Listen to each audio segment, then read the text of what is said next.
Look through your Bibles and see if you can locate Absalom's treason, 2 Samuel chapter 15.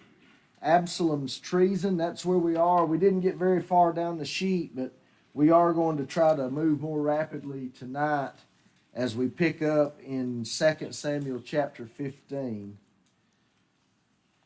I have a few extra sheets right here. Who needs a sheet? All right. May run out pretty quickly here. I don't know. Philip, if you don't mind, take care of these in the back for me. Hey, there's several people. Let me go back up here. Go. Well, I've got enough, I think. Who raised your hand over here?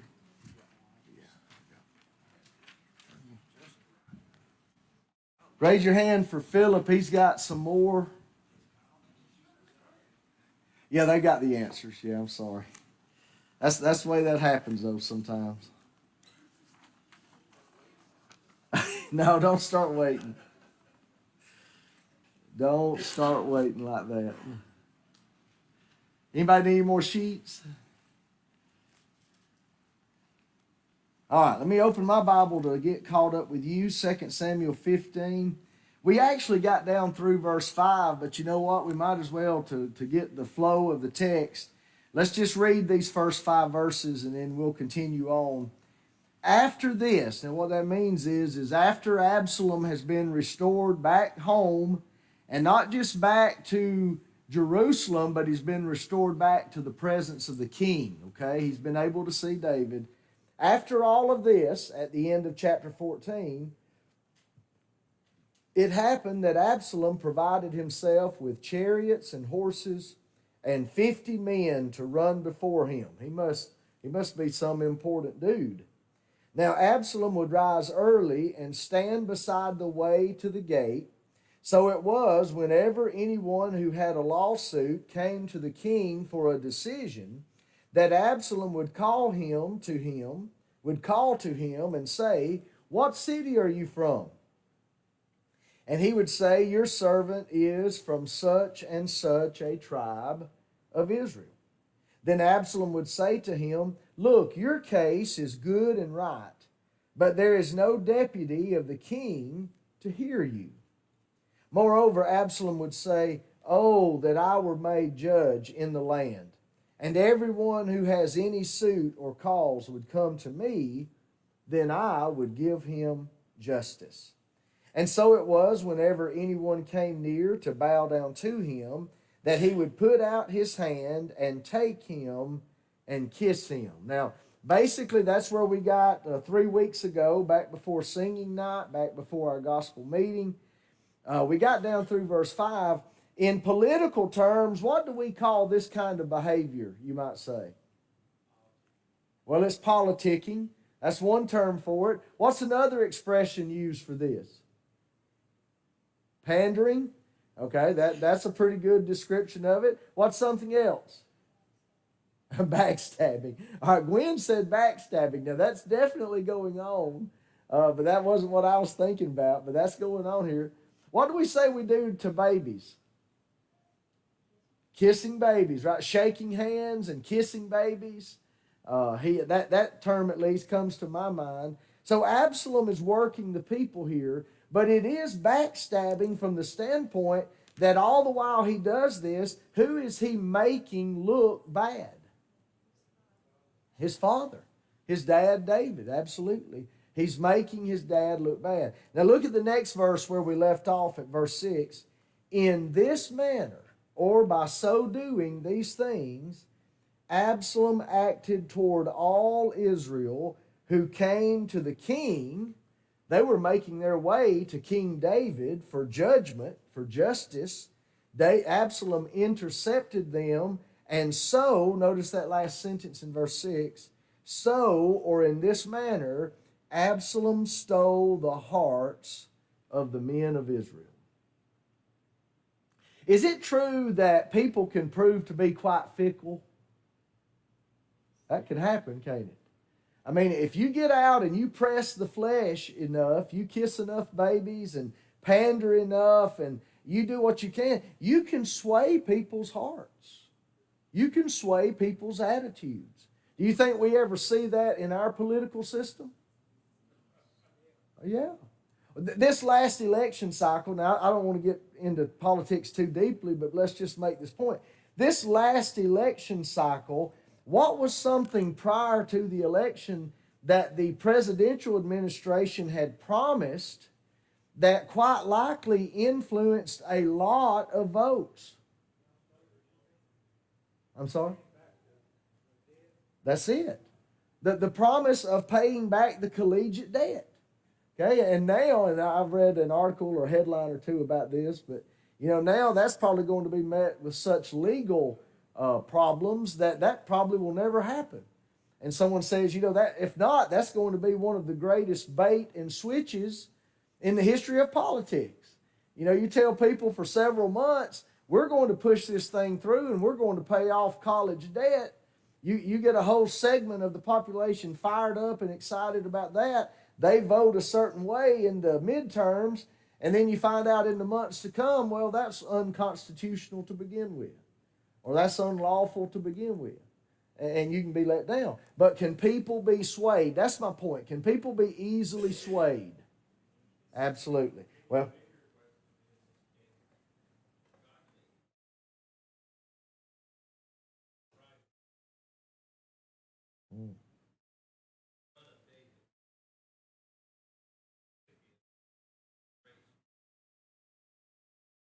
yes.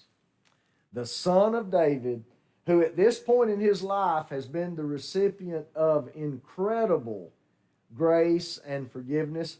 From whose hand, Mike? From his dad. And who's he turning on? Turning on his dad. So he has, yeah. We would assume that, and I think that's a safe assumption, Gwen. I would agree with you. I would assume that he's grown up and he's been well aware of some of the things that his dad has done, and who knows to what extent in Absalom's mind, perhaps he feels like that justifies his current actions. Who knows?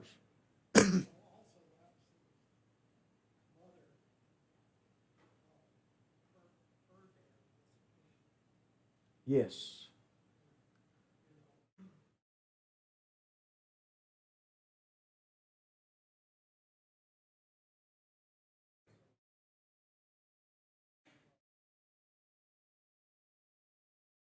In what way, CJ?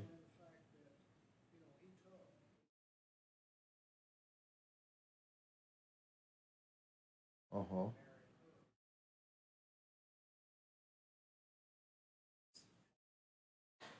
Yeah.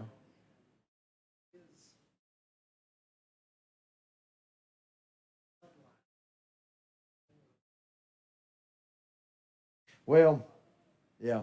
Um, the hostility, and I say hostility, that may not be the best word, but the separation that was supposed to exist between the Jews and the Gentile nations round about, sadly, what we behold is that did not always exist. That did not always happen. And so that will open up the potential for more problems, to be sure. All of these royal children, all of them, not just Absalom, but is there a very real threat of royal children growing up entitled? Okay, is that a joke? Okay, that's not a joke, but like CJ's pointed out, all of these, not just Absalom, but I'm sure for the most part, all of these royal children have probably got royalty on both lines. That's just the way things worked back then. Royals tended to marry royals, and I think that's still the case still today, most of the time. But anyway, entitlement is a real problem. I was listening to a guy that I didn't even know was in our state, and apparently he's right down the road in Montgomery. He's a colonel in the Air Force. At one time, he was the commandant, I think, at Maxwell Air Force Base or something they had going on there. I was listening to a couple of his lectures on my PTP thumb drive this past week, and the guy's amazing. I hope it's not long and we can have him up here, especially if he's so close. But one of the lessons I was listening to this past week was having your heart lifted up. Having your heart lifted up. And he talked about how all of us as people, all of us can be prone to that. You don't have to be a bigwig to run the risk of having your heart lifted up with pride. But he says, especially leaders, especially people in leadership positions, if we're not careful, we can have our hearts lifted up and suddenly we're bigger than everybody else, we're better than everybody else, or we're more important than everybody else. And you know that attitude is behind someone's actions, like when Amnon, when he just decides that he can rape and have Absalom's sister, you know that thinking is at work. And when Absalom just decides, you know what, if daddy's not going to do anything about this, if nobody else is going to do anything about this, I'll handle it. So Absalom just murders Amnon. You've always got this threat of entitlement, this threat of my heart is lifted up, I'm big enough, I'm important enough that I can do what I want to do, and that's never a good thing. All right, verse 7. Now it came to pass, now here's a textual issue. It came to pass after 40 years, I think the Old King James and the New King James, that family of manuscripts will read 40. That's not the case. The number is 4, okay? And other manuscripts, I think maybe like the ASV and the New American Standard, they have that. They have 4. So it came to pass after 4 years that Absalom said to the king, please let me go to Hebron and pay the vow which I made to the Lord. Now, we don't know if Absalom ever actually made a vow or if this is totally pretense.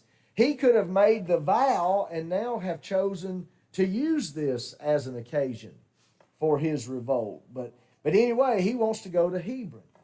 For your servant, referring to himself, took a vow while I dwelt at Geshur in Syria. Now that was the land of his mother's people. That's the land where his maternal grandfather was king. And someone remind us from a previous chapter, how many years did he stay exiled in Geshur? Very good, very good. 3 years. He says, so while I was in Geshur in exile, I said to the Lord, if the Lord indeed brings me back to Jerusalem, then will I serve the Lord. And maybe particularly will I offer the Lord thus and so sacrifices. Might have been the intention, might have been what was stated or intended there. And the king said to him, so David responds to Absalom, verse 9, go in peace. In other words, well, Lord, or son, if you made a vow to the Lord, well, then you need to keep your vow. By the way, does the Bible teach that? Yeah, it sure does. Ecclesiastes, I think it's chapter 5, verse 4. You can double check me, I'm not sure. But the Bible teaches clearly that if thou makest a vow to the Lord, pay that thou hast vowed. And then one reading that comes to my mind, I think it's the one in Ecclesiastes, goes on to say, the Lord doesn't have pleasure in who? In fools. Ecclesiastes 5:4? Okay, thank you. Ecclesiastes 5:4. The Lord doesn't have pleasure in fools. So how does the Lord view somebody that makes God these promises? Lord, if you'll return me back home. Lord, if you'll restore my health. Lord, if you'll, get me back out of here or whatever, I'll do this or that. And then God blesses them and these things come to pass and they never do what they promised to the Lord. God calls that man a what?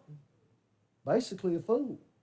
God has no pleasure in fools. So David says to Absalom, go in peace. Verse 9, son, if you made this vow, go and fulfill it. Verse 10, then Absalom sent spies throughout all the tribes of Israel, saying, as soon as you hear the sound of the trumpet, then you shall say, Absalom reigns in Hebron. I'm going to be there. Daddy thinks I'm there to offer sacrifice and to pay a vow to the Lord. I may or may not do that, but I know what I'm really about. And so he's got these spies planted throughout the kingdom now, widespread, so that when the trumpets are blown, everybody can say, look, we have a new king. Absalom's reigning. He moved the capital from Jerusalem to Hebron, But he's in charge now. Verse 11. And with Absalom went 200 men invited from Jerusalem, and they went along innocently and did not know anything. Now that's interesting. And when we get to that question on our papers, we're going to discuss that a little bit. Verse 12, then Absalom sent for Ahithophel, the Gilonite, David's counselor. You could maybe put in parentheses with a question mark, maybe David's favorite counselor or one of his favorite counselors, because the indication gets pretty strong as we read through the rest of this that David and Ahithophel, they were pretty tight.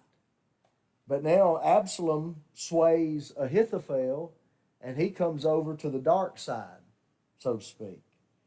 So he calls Ahithophel from his city, from Gilo, while he offered sacrifices. So seemingly, Ahithophel went back home and was offering sacrifices himself. Now, if that's the case, that's interesting, because he's not offering sacrifices before the ark.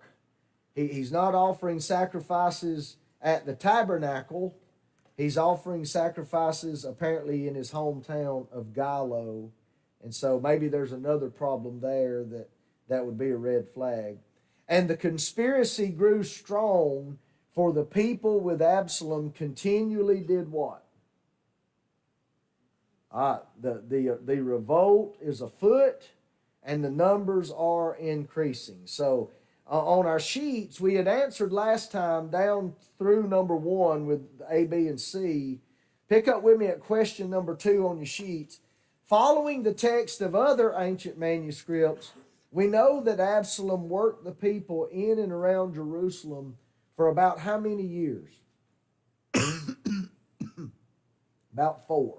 That's right, about 4 years. Keep in mind now, the Hebrew numbering system, if you rested your pen and there was a little mark, that could change 4 to 40 or 40 to 400. Okay, so that's all that is a little manuscript issue, and we know that is 4 years. Number 3, Absalom chose to launch his revolt from what city? Hebron. Now that's kind of interesting, because how many years did David reign before he was actually accepted over the whole nation? 7.5. Okay?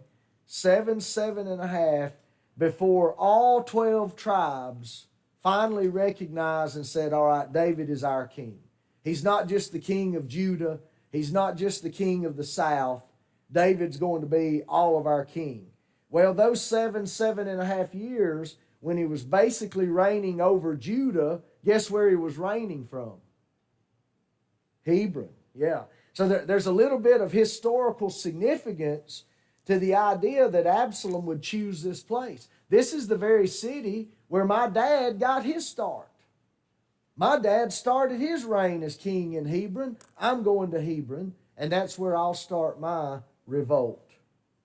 All right, number 4. Absalom told David that he needed to go to Hebron in order to fulfill a what? A vow. Now, one writer, I can't remember if it was Willis or who it was, but one writer pointed out 2 things here, A and B, 2 reasons why David would have been pleased that his son wanted to go and fulfill a vow. Okay? Letter A, David would have been pleased that Absalom had sought Yahweh. If you don't want to write Yahweh, you can put Jehovah. That Absalom had sought Jehovah in such a vow. You know, it was good to know that while he's up in Geshur, that he hasn't turned to an idol. He hasn't turned to some other little g god. And so David would have been pleased to hear that. And in letter B, it was that Absalom's desire had been to return to what city? To Jerusalem. He wanted to come back home. You know, the whole time I had him up in Geshur, I had him in exile, he was really wanting to come home.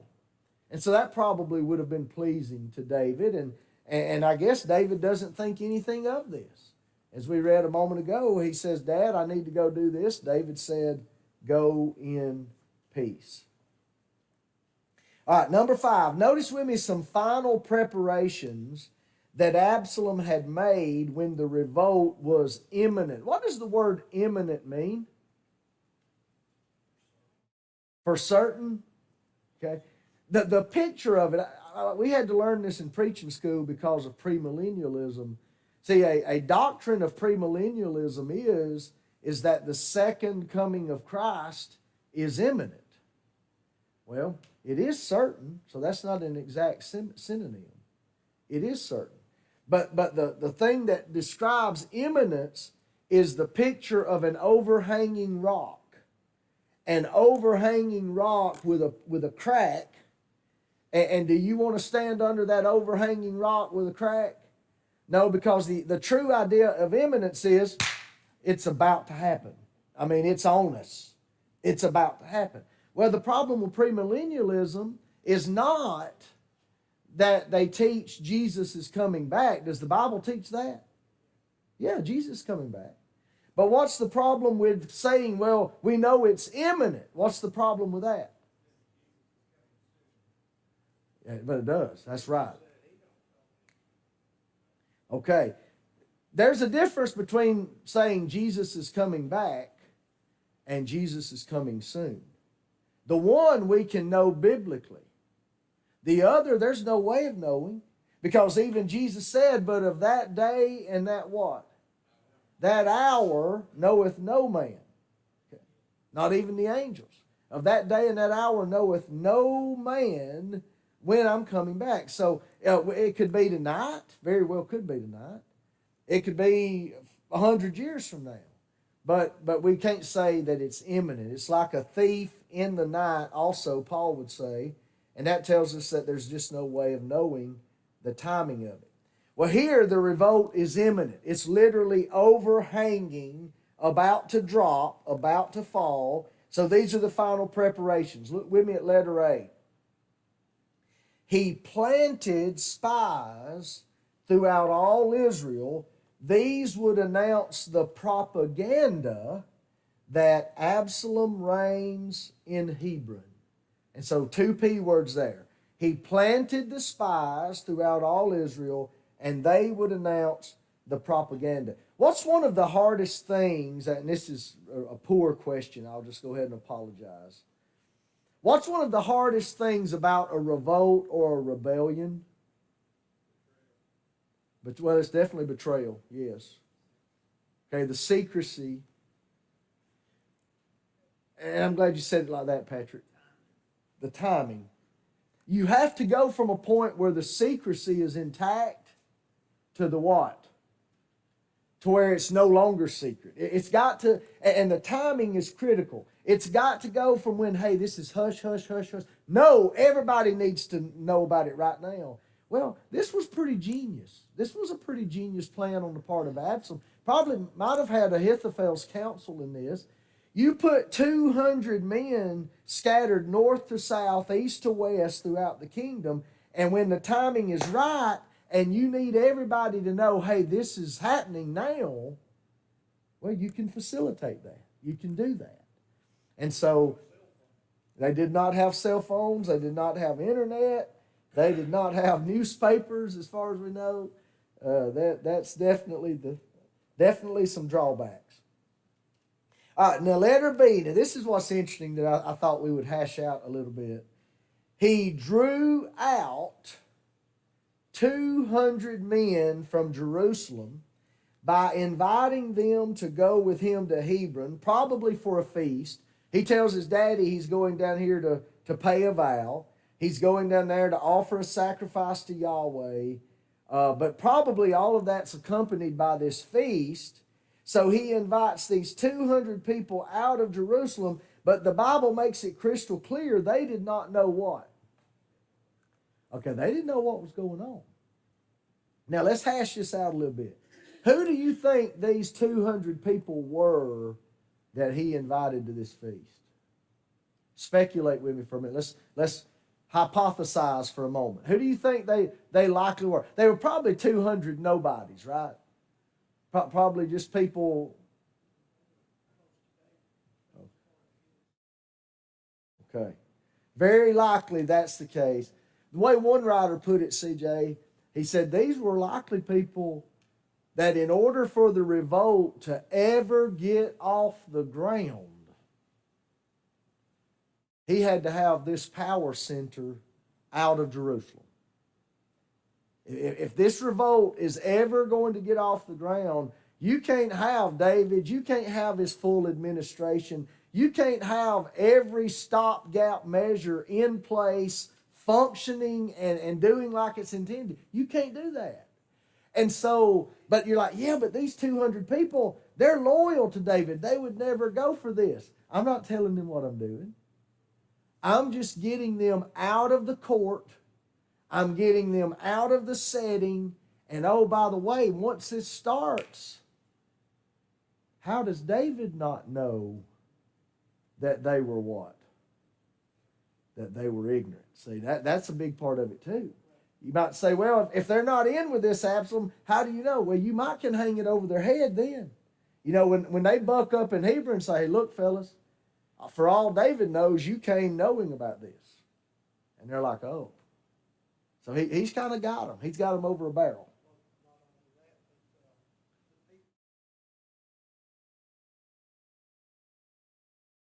Good point.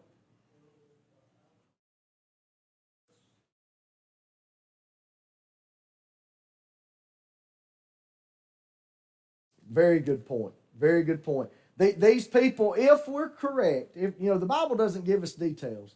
The Bible just says there's 200 men that are from Jerusalem. But if we're correct in assuming that these were likely close to David, important people, then they would have been recognized by others. And that's a great point that CJ made. Other people would have seen them and said, you know what? There's something to this. You know, this is the heart of David's administration right here. And they're with Absalom. They're down at Absalom's party. They're down at Absalom's feast. And so it just would have helped. They had to get this power center. This is my opinion.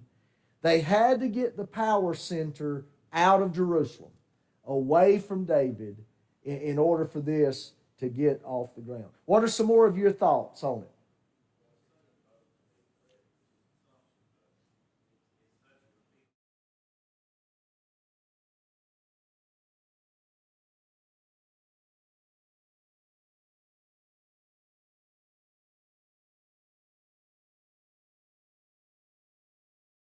it? That's right.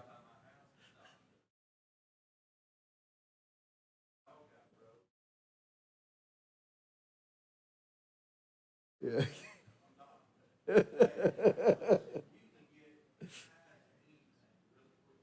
Wow, that's a good comment. Do we need to be aware of that as people? I mean, we teach our young people, you know, hey, be careful who you're with, be careful where you are, be careful how things look. And we do need to preach and teach that to our young people. But I tell you what, I know some adults that need to hear that. You know, we as adults need to be careful who we're with and what we're doing or what we might appear to be doing. We need to be careful. What was another comment?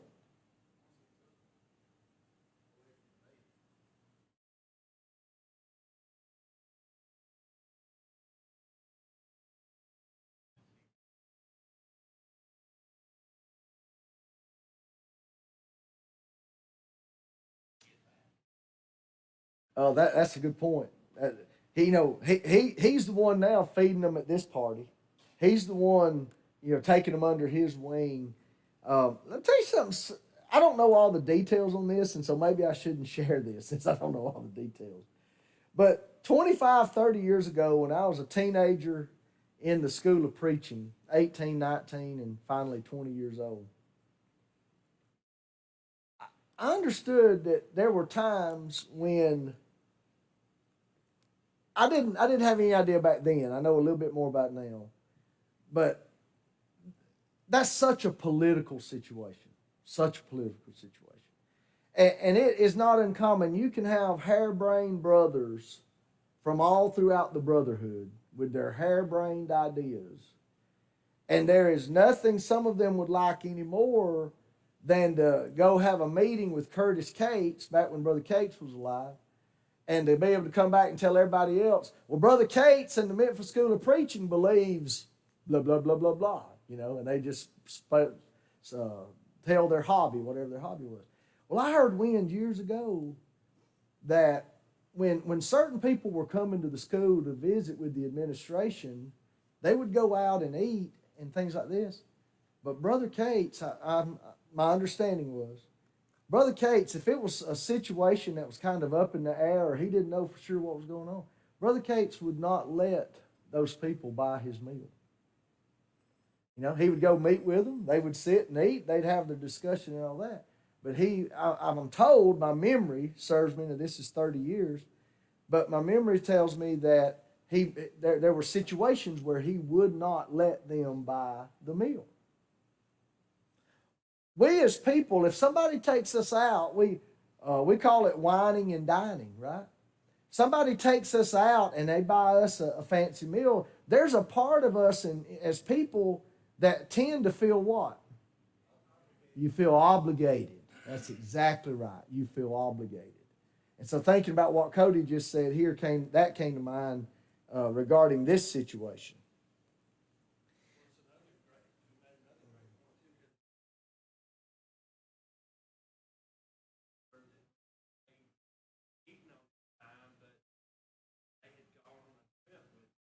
These days we call it a political junket or whatever. They were dependent on him, likely not only to eat but to get back as well. Yeah. Well, that's a good point. Yeah, to get back. Because let's say these 200, let's say they get down there and they pitch a fit and they're like, no, we're not doing this. Well, whose backyard are they in now? They're in Absalom's. And Absalom, the Bible's already told us in verse 6, the Bible tells us he stole the hearts of the men of Israel. And then we read again somewhere, verse 12, that the number was continually increasing. So if Absalom's brought you to his venue and you're at Absalom's party, there would have been nothing. I don't think there's any big jump at all to say he could have extinguished these 200 men if he'd needed to, if they weren't going to play ball. And so, yeah, that's another good point.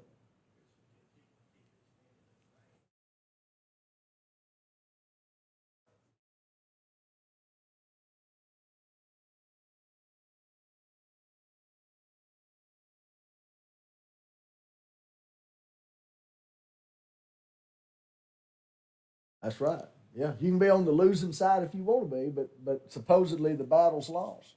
All right, look at these two bulleted points here. He either used these people, excuse me, to bolster his entourage.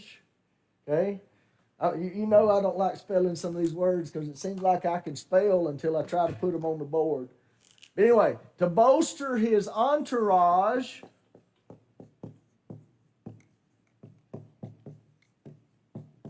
In other words, he needs to look the part. He's got a lot of people already, but what he might be missing is some of the who's who, some of the uppity ups. And so he could be using them to bolster his entourage, or these he might have needed out of Jerusalem. I've already pushed this point, in order for the revolt to get off the ground. Just a couple more thoughts there on that. Now, letter C at the bottom of the page. He enlisted the help and the loyalty of Ahithophel, the counselor. He enlisted the help and the loyalty of Ahithophel, the counselor. We're going to read more about Ahithophel, Lord willing, next week as we continue chapter 15. We're also going to read more about him in chapters to come. And Ahithophel was a force, okay? He was a force to be reckoned with. And why now? We'll close on this. Why is Ahithophel maybe a man to turn on David? Anybody remember? Say it aloud. Okay, he is his favorite counselor, we think. One of his favorites, yes.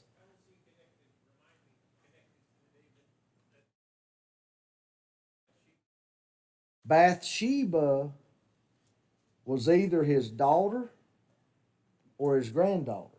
Which was it? Daughter? Think so. Study that between now and next Wednesday. You know, sometimes we talk about skeletons in the closet. Sometimes we commit sins and we make grievous mistakes in our past that God forgives. Now, God will forgive, but does God's forgiveness always do away with future problems? No.